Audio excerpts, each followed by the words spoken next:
আপনারা দেখেছেন স্কুলে যখন বাচ্চারা পরীক্ষা দেয়, যখন ছাত্রছাত্রীরা পরীক্ষা দেয়, তো পরীক্ষা কত সময় হয়?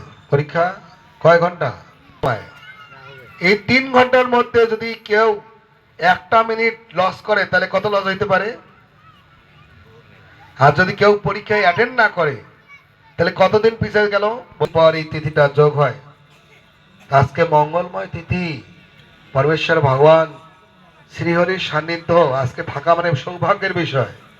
কেন আজকে এই এই অক্ষয় তিথিটা যেহেতু সহস্র গুণ অর্থাৎ 1000 গুণ ফল প্রদান করে, তাই যে যা করুক না কেন, পাপ কর্ম আর পুণ্য কর্ম যা কিছু করবে 1000 গুণ ফল বৃদ্ধি করে। তাই মনীষীগণকে নির্দেশ দিয়েছেন, না না, এই দিনটা শুভ কর্মের মধ্যে দিয়ে জানে এই দিনটা অতিবাহিত হয়। আর যেহেতু এই দিনের 1 মিনিট মানে কি, একটা কাজ করলে 1000 গুণ ফল বৃদ্ধি পায়, তাই এই আজকের এই দিনে যদি আমরা একবারও একটু সাধু সঙ্গ করি, একবার সাধু সঙ্গ মানে কি 1000বার সাধু সঙ্গের ফল হয়ে যায়। যেহেতু সাধু সঙ্গ হচ্ছে সবচেয়ে গুরুত্বপূর্ণ বিষয়, এই কলিযুগ হচ্ছে সাধু সঙ্গ হচ্ছে একমাত্র আমাদের ভব সমুদ্র পাড়ি দেওয়ার একমাত্র।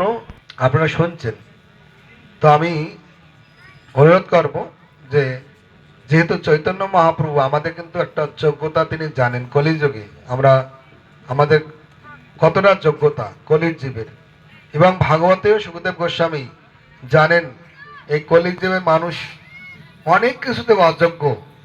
কেননা কলিযুগের মানুষ অল্প আয়ু নিয়ে জন্মগ্রহণ করেছে, অনেক দোষ কলিযুগে। হ্যাঁ, কলের দোষ নীতি হে রাজন, হে রাজন, হে পরীক্ষিত মহারাজ, কলিযুগ দোষের সমুদ্র।